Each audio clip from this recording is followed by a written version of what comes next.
رسول کریم صلی اللہ علیہ وسلم نے فرمایا کہ ہم لوگ دنیا میں پچھلے زمانے میں آئے ہیں مگر آخرت میں سب سے آگے ہیں۔ صحیح بخاری حدیث نمبر 238۔ رسول اللہ صلی اللہ علیہ وسلم نے فرمایا کہ تم میں سے کوئی ٹھہرے ہوئے پانی میں جو جاری نہ ہو پیشاب نہ کرے، پھر اسی میں غسل کرنے لگے، یعنی یہ ادب اور نظافت کے خلاف ہے کہ اسی پانی میں پیشاب کرنا اور پھر اسی سے غسل کرنا۔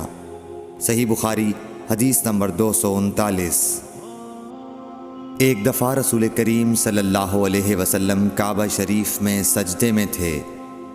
ایک دوسری سند سے رسول اللہ صلی اللہ علیہ وسلم کعبے کے نزدیک نماز پڑھ رہے تھے اور ابو جہل اور اس کے ساتھی بھی وہیں بیٹھے ہوئے تھے، تو ان میں سے ایک نے دوسرے سے کہا کہ تم میں سے کوئی شخص ہے جو قبیلے کی جو اونٹنی ذبح ہوئی ہے اس کی اوجڑی اٹھا لائے اور لا کر جب محمد صلی اللہ علیہ وسلم سجدے میں جائیں تو ان کی پیٹھ پر رکھ دے۔ یہ سن کر ان میں سے ایک سب سے زیادہ بدبخت آدمی اٹھا اور وہ اوجڑی لے کر آیا اور دیکھتا رہا۔ جب آپ نے سجدہ کیا تو اس نے اس اوجڑی کو آپ کے دونوں کندھوں کے درمیان رکھ دیا۔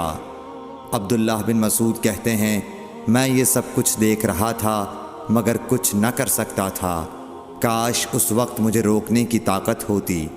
عبداللہ کہتے ہیں کہ وہ ہنسنے لگے اور ہنسی کے مارے لوٹ پوٹ ہونے لگے، اور رسول اللہ صلی اللہ علیہ وسلم سجدے میں تھے، بوجھ کی وجہ سے اپنا سر نہیں اٹھا سکتے تھے، یہاں تک کہ حضرت فاطمہ رضی اللہ تعالی عنہا آئیں اور وہ بوجھ آپ کی پیٹھ پر سے اتار کر پھینکا۔ تب آپ نے سر اٹھایا، پھر 3 بار فرمایا، یا اللہ تو قریش کو پکڑ لے۔ یہ بات ان کافروں پر بہت بھاری ہوئی کہ آپ نے انہیں بد دعا دی۔ عبداللہ کہتے ہیں کہ وہ سمجھتے تھے کہ اس شہر مکے میں جو دعا کی جائے وہ ضرور قبول ہوتی ہے۔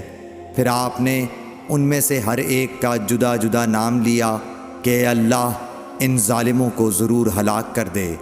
ابو جہل، عتبہ بن ربیعہ، شیبہ بن ربیعہ، ولید بن عتبہ، امیہ بن خلف اور عقبہ ابن ابی معیط کو۔ 7ویں آدمی کا نام بھی لیا مگر مجھے یاد نہیں رہا۔ اس ذات کی قسم جس کے قبضے میں میری جان ہے کہ جن لوگوں کے بد دعا کرتے وقت آپ نے نام لیے تھے، میں نے ان کی لاشوں کو بدر کے کنویں میں پڑا ہوا دیکھا۔ صحیح بخاری حدیث نمبر 240۔ حضرت انس رضی اللہ تعالی عنہ روایت کرتے ہیں کہ رسول اللہ صلی اللہ علیہ وسلم نے ایک مرتبہ اپنے کپڑے میں تھوکا۔ صحیح بخاری حدیث نمبر 241۔ رسول کریم صلی اللہ علیہ وسلم نے فرمایا کہ پینے کی ہر وہ چیز جو نشہ لانے والی ہو حرام ہے۔ صحیح بخاری حدیث نمبر 242۔ سہل بن سعد سعدی سے سنا کہ لوگوں نے ان سے پوچھا، اور میں اس وقت سہل کے اتنا قریب تھا کہ میرے اور ان کے درمیان کوئی دوسرا حائل نہ تھا، کہ رسول اللہ صلی اللہ علیہ وسلم کے احد کے زخم کا علاج کس دوا سے کیا گیا تھا۔ انہوں نے کہا کہ اس بات کا جاننے والا اب مجھ سے زیادہ کوئی نہیں رہا۔ علی رضی اللہ تعالی عنہ اپنی ڈھال میں پانی لاتے اور حضرت فاطمہ رضی اللہ تعالی عنہا آپ کے منہ سے خون دھوتیں، پھر ایک بوریا کا ٹکڑا جلایا گیا اور آپ کے زخم میں بھر دیا گیا۔ صحیح بخاری حدیث نمبر 243۔ ابو بردہ اپنے باپ سے نقل کرتے ہیں کہ میں ایک مرتبہ رسول کریم صلی اللہ علیہ وسلم کی خدمت میں حاضر ہوا تو میں نے آپ کو اپنے ہاتھ سے مسواک کرتے ہوئے پایا اور آپ کے منہ سے او او کی آواز نکل رہی تھی، اور مسواک آپ صلی اللہ علیہ وسلم کے منہ میں تھی جس طرح آپ قے کر رہے ہوں۔ صحیح بخاری حدیث نمبر 244۔ رسول کریم صلی اللہ علیہ وسلم جب رات کو اٹھتے تو اپنے منہ کو مسواک سے صاف کرتے۔ صحیح بخاری حدیث نمبر 245۔ رسول کریم صلی اللہ علیہ وسلم نے فرمایا کہ میں نے دیکھا کہ خواب میں مسواک کر رہا ہوں تو میرے پاس 2 آدمی آئے، ایک ان میں سے دوسرے سے بڑا تھا، تو میں نے چھوٹے کو مسواک دے دی، پھر مجھ سے کہا گیا کہ بڑے کو دو، تب میں نے ان میں سے بڑے کو دی۔ صحیح بخاری حدیث نمبر 246۔ رسول اللہ صلی اللہ علیہ وسلم نے فرمایا کہ جب تم اپنے بستر پر لیٹنے آؤ تو اس طرح وضو کرو جس طرح نماز کے لیے کرتے ہو، پھر داہنی کروٹ پر لیٹ کر یوں کہو: اے اللہ، میں نے اپنا چہرہ تیری طرف جھکا دیا، اپنا معاملہ تیرے ہی سپرد کر دیا، میں نے تیرے ثواب کی توقع اور تیرے عذاب کے ڈر سے تجھے ہی پشت پناہ بنا لیا، تیرے سوا کہیں پناہ اور نجات کی جگہ نہیں۔ اے اللہ، جو کتاب تو نے نازل کی میں اس پر ایمان لایا، جو نبی تو نے بھیجا میں اس پر ایمان لایا، تو اگر اس حالت میں اسی رات مر گیا تو فطرت پر مرے گا، اور اس دعا کو سب باتوں کے آخر میں پڑھ۔ حضرت برا کہتے ہیں کہ میں نے رسول اللہ صلی اللہ علیہ وسلم کے سامنے اس دعا کو دوبارہ پڑھا۔